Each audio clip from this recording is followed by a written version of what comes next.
Just past 10 a.m. on June 4th, 1942, high above the Pacific skies, Commander Wade McClusky faces an impossible choice.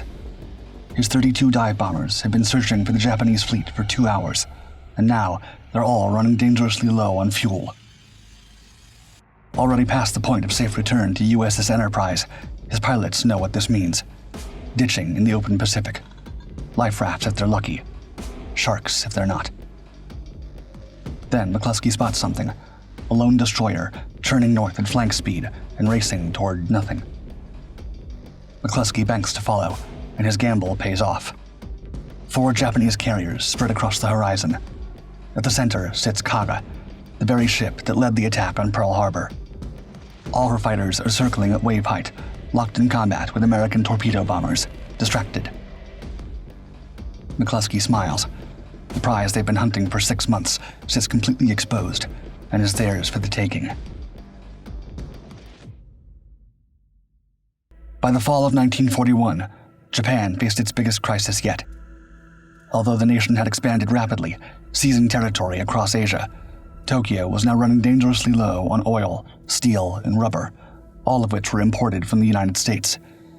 But following the occupation of Indochina, America decisively halted shipments that the Empire of the Sun simply couldn't survive without.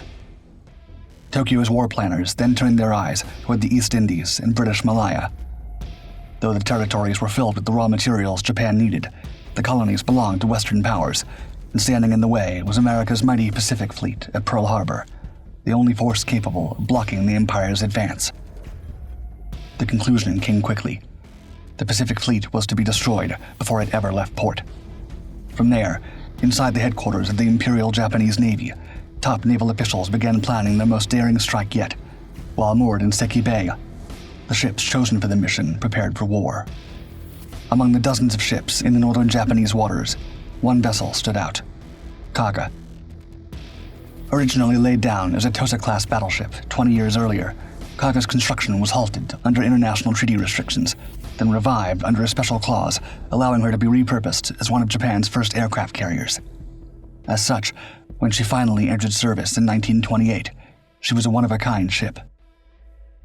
Unlike traditional carriers, Kaga had no island superstructure, just a small bridge embedded in the forward port side, leaving the flight deck unusually open and slightly offset.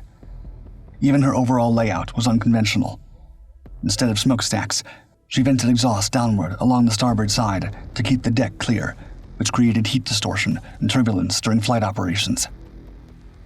Displacing around 37,600 long tons when fully loaded and measuring 813 feet from bow to stern, Kaga was similar in size to the American Lexington-class carriers. She was driven by steam turbines and Campan boilers, producing 91,000 horsepower, giving her a top speed of 28 knots. For war, she carried 6 twin 127mm dual-purpose guns and nearly 24 twin 25mm anti-aircraft mounts. Along her sides, she retained 8 200mm guns in armored casemates, a holdover from her battleship origins and far heavier than what most carriers had. By 1941, unlike most of the United States Navy ships, Kaga had already participated in countless operations. She had launched raids on Chinese supply depots, airfields, and rail lines. Her fighters, dive bombers, and torpedo planes had accrued years of real combat experience. She was ready to strike at the heart of the enemy. On the morning of November 17th, Captain Jisaku Okada stood on Kaga's bridge, overseeing final preparations in Seki Bay. All over the ship and below deck, 340 crew members worked together like a well-oiled machine. Below the captain, the crews rolled torpedoes across the deck. Throughout the morning, workers opened crates, inspected fittings, and double-checked warheads, until 100 of them were loaded onto the ship with the utmost care. But these weren't standard models. Instead, they had specially modified warheads, fitted with wooden fins and anti-roll mechanisms, crude but effective modifications to keep the torpedoes running shallow and fast when launched into the confined waters of Pearl Harbor. 2 days later, Kaga joined the rest of the carrier strike force at Edarofu Island.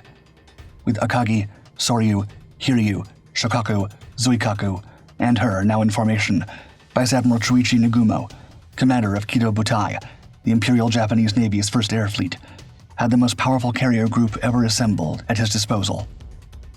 By the 26th, the formation turned east and slipped into open ocean, their engines steady as the ships moved through the mostly empty Pacific. As the fleet approached Hawaiian waters, inside Kaga was a full strike load of 18 Mitsubishi A6M0 fighters, 27 Nakajima B5N torpedo bombers, and 27 Aichi D3A dive bombers, plus 3 additional crated aircraft of each type stored below, constituting roughly 1/5 of the entire strike force. On the morning of December 7th, 1941, so early the sky was still tinted by the last traces of night, her B5N torpedo bombers, escorted by the Fighting Zeros, lifted off from the deck and headed to the southeastern edge of Battleship Row. Flying as low as possible, the aircraft spotted plenty of ships moored along Ford Island, sitting tightly grouped in pairs. All around these shifting targets, only a few crewmen moved along the piers, heads down, caught in routine. Below their decks, most were still asleep or having breakfast, completely unaware that history was about to come crashing down on them. At exactly 7:55 a.m., the initial wave of Kaga's torpedo bombers dropped to 50 feet above the water, sending their modified torpedoes splashing into the harbor shallowly, just as designed. Within minutes, dozens of explosions erupted all along Battleship Row. Oklahoma was the first to be hit by multiple torpedoes and began listing immediately.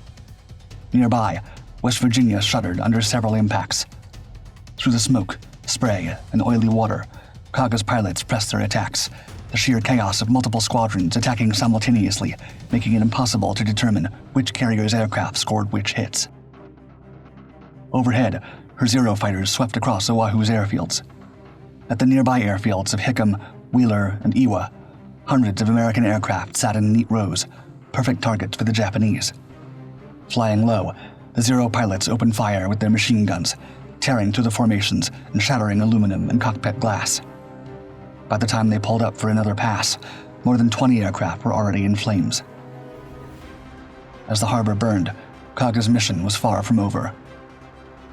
Confusion still reigned across the once sleepy and calm Pearl Harbor when the Kido Butai carriers unleashed their second wave.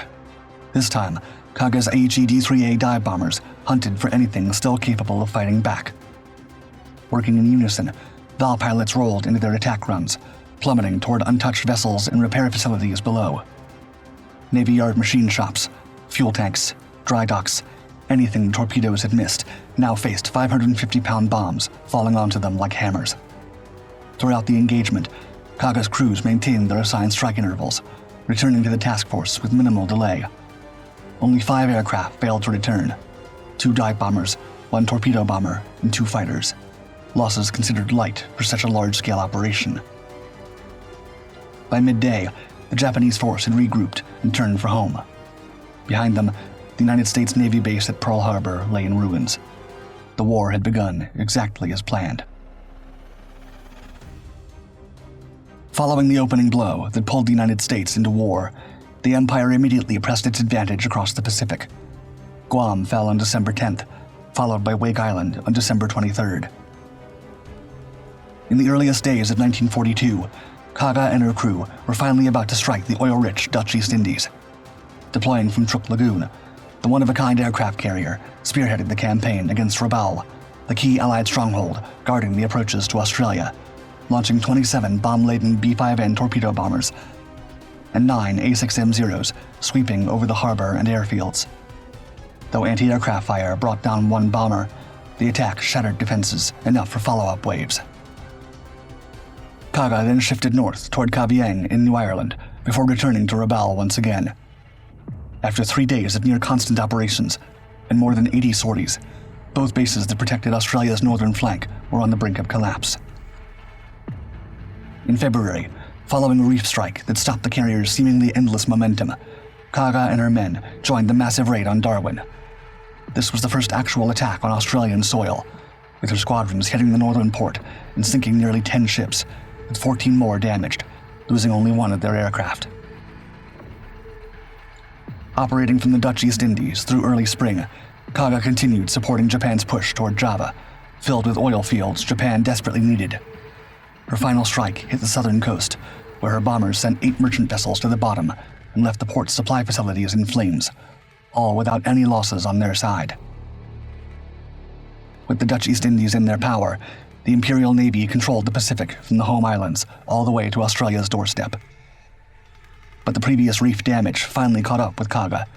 She sailed for Sasebo Naval Base, where workers overhauled engines, repaired her torn hull, and replenished air groups. By May 4th, she was finished, just in time for the next major operation, one that the Imperial Navy believed would decide the war. Despite racking up victory after victory, inside the Naval General Staff in Tokyo, senior planners were well aware of the larger picture. While Japan had gained territory, the Empire's strikes had not completely eliminated the threat posed by America's carrier fleet, nor forced its leaders into negotiations. Instead, each victory was answered with a growing American buildup. Even more worrisome, factories on the U.S. mainland were now producing aircraft, ships, and submarines at a rate no other nation in the world could match.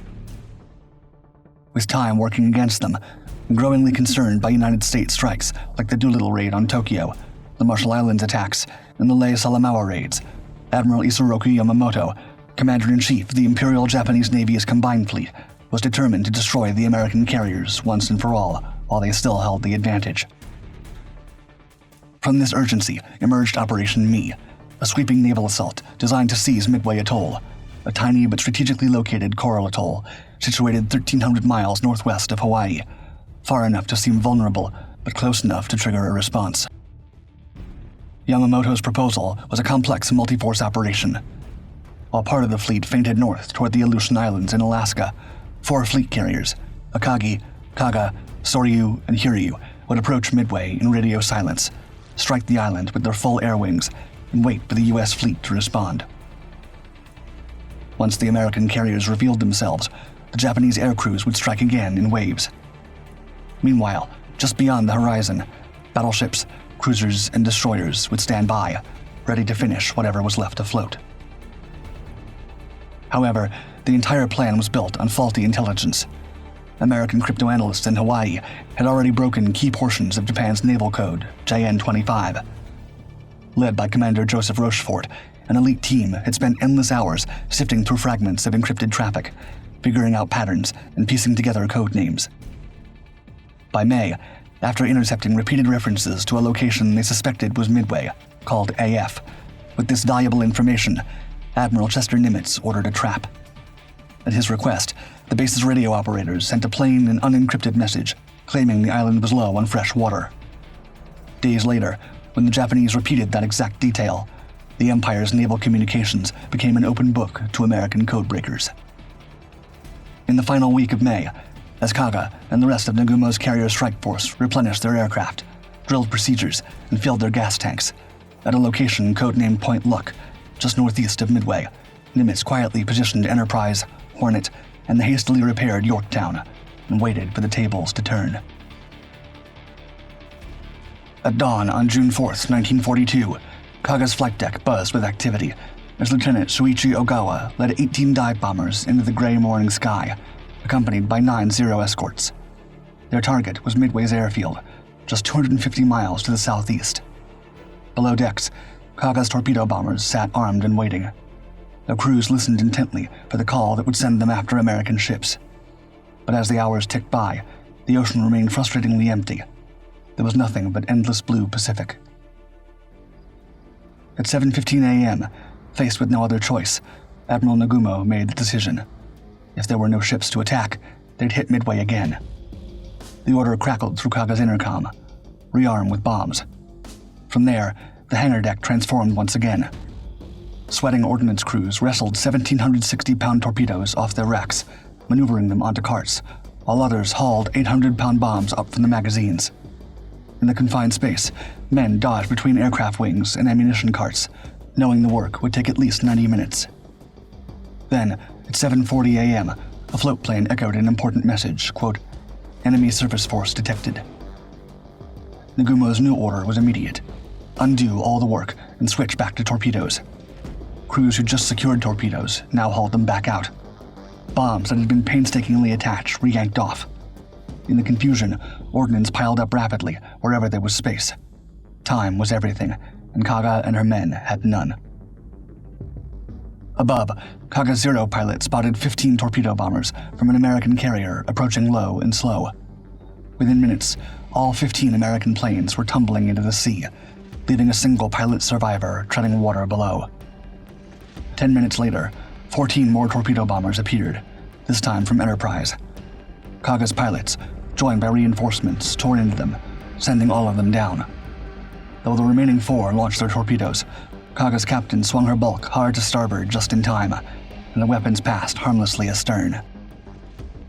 As the clock neared 10, Ogawa's fighters returning from Midway were low on fuel and had to land immediately. Deck crews sprinted to clear space, striking aircraft below, while others landed above. 1-0 came in too hot, crashing in a tangle of metal. Down in the hangar, the rearming continued. After 2 hours of frantic work, they were nowhere near ready. At 10:20 a.m., Kaga launched 6 fresh Zeros. Her exhausted pilots had held off every attack perfectly. Not one enemy plane had broken through. Only 2 minutes later, a lookout pointed skyward.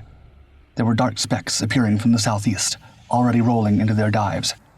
These were American dive bombers, and they'd found the Japanese at the worst possible moment. As Kaga's crew struggled with their ordnance nightmare, Commander Wade McClusky led 32 SBD Dauntless dive bombers from USS Enterprise searching for the Japanese fleet. After hours of flying past their expected intercept point with fuel running low, McClusky faced a critical decision: turn back to safety or continue the search. Choosing to press on, they eventually spotted the destroyer Arashi racing at full speed. McClusky recognized from the ship's movements that it was likely rushing to rejoin the main fleet. Sneakily following her course, the American remained wide-eyed as he spotted their targets: 4 Japanese carriers, their yellow flight decks clearly visible and ready to be blown up. With this, McClusky radioed Enterprise, quote, "Have spotted the enemy." At that exact moment, as the Japanese Zeros finished their attack and operated at low altitude, absolutely no one spotted the enemy lurking thousands of feet above. Among the pilots was Jack Dusty Kleiss, a veteran of the early carrier raids who flew with supreme confidence. Behind him in formation was rookie 18-year-old Don Hoff, gripping his twin machine guns in the rear seat of another Dauntless, his first combat mission. Now, both men had Kaga in their sights. Immediately, the formation rolled into their attack dives. McClusky went first, plunging toward Kaga at an 80-degree angle, but his bombs missed and exploded harmlessly in the water beside the massive carrier. However, Earl Gallagher, diving fourth, maneuvered his Dauntless steadily as Kaga's deck rushed up to meet him. At the last second, he yanked the release, and a 500-pound bomb punched straight through the flight deck, near the aft elevator, smashing through steel plates before detonating deep in the crew quarters. Pilot Dusty Kleiss was next. Moving at 250 miles per hour, on her bow centered in his telescopic sight at all times, the powerful bomb smashed right through the flight deck and exactly where he wanted it: the hangar deck, packed with fully fueled Zero fighters. The explosion was so powerful that it blew out Kaga's bridge windows and temporarily blinded Captain Okada, forcing him to transfer the steering below decks. 2 planes behind, Hoff's pilot, Dexter, rolled too steeply, inverting their Dauntless. The resulting negative G-forces threw Hoff against his seat, while his ammunition belts snaked out of their containers. Not ready to give up, with one hand calling altitude readings and the other stuffing ammo back, the teenager watched as the ordnance slammed into Kaga's superstructure, wiping out the ship's entire senior command. After a 4th bomb struck near the port side, Kaga was a burning inferno. As the Americans pulled away, Hoff spotted a Zero turning onto their tail. He grabbed his twin 30s and fired a long burst that made the fighter break off. One moment, Kaga was the most unique carrier in the Imperial Navy. Now, she barely looked like a ship at all. As her attackers fled the scene, ammunition stores cooked off in chain reactions. Fuel-fed fires spread unchecked through her hangar spaces, and the loose ammunition exploded in chain reactions. Her lower hull remained mostly intact, but everything above was wrecked. Kaga's collapse was only accelerated by her fatal design flaws. The hangar's fire curtains, meant to isolate damage, were useless against multiple fires. One of the bombs even shattered the ship's only water main, leaving firefighting crews with nothing but empty hoses and routine drills. And with smoke filling every corridor and no way to jettison live ordnance safely, the few remaining crew were trapped between protocol and panic. Only Takehisa Amagai survived the major explosion that took out most of the senior staff. He later recalled, quote, "There was so much debris flying around. Huge fires were started on the flight deck and in the hangar. For about 20 minutes, we tried to put out the fire, but it became impossible, so I abandoned the ship. The Kaga was burning fiercely from stem to stern, and the anti-aircraft batteries were firing from induced explosion of their magazines. Even the paint on the side of the hull was burning." From a distance, the submarine USS Nautilus attempted to finish her. 4 torpedoes were fired. 1 jammed, 2 missed. The 4th hit squarely amidships, but failed to detonate. It broke in half and floated, later used by fleeing sailors as makeshift rafts. By 1:25 p.m., the order was made official. The Emperor's portrait was removed. Even so, damage control parties kept at it for hours, working to save a ship that was already gone. That night, the escorting destroyer Hagikaze took on the last survivors. At 7:25 p.m., she fired 2 torpedoes into Kaga's starboard side, and she began disappearing into the ocean. From the deck of Hagikaze, Commander Seiji Nakazugi wrote about the carrier's last moment, stating, quote, "It was a horrendous sight to see a huge warship like this vanish, but she went nobly." From Kaga's crew of 1,340 men, only 150 would survive. Captain Okada, who had stood on her bridge at Pearl Harbor, confident in endless victories, went down with his ship. Kaga wasn't the only loss. Sister carriers Akagi and Soryu burned and sank. Only Hiryu remained operational, and she too would be hunted down before the day ended. The carrier force that had dominated the Pacific for 6 months was destroyed in a single morning. Much more than a mere tactical setback, it was a blow from which Japan's carrier force never fully recovered. After Midway, the Imperial Navy was no longer in control of the Pacific. The initiative passed to the United States, and that would never change. Meanwhile, as the war went on, Kaga was buried by history. For 77 years, her wreck remained missing. The oceanographer who found the Titanic searched for Kaga in 1998 without success. A team from Nauticos found scattered pieces in 1999, but not much more. Finally, in October 2019, the research vessel Petrel located Kaga 17,000 feet beneath the Pacific. After 77 years, the wreck, now surrounded by a large debris field and heavily colonized by marine growth, still held the story of those fateful 5 minutes over Midway. Her flight deck was gone, and her hull was peeled open, a sign of internal explosions. Once the Empire's hopes for winning the Pacific War, Kaga's sinking marked the moment the tide turned irrevocably against Japan.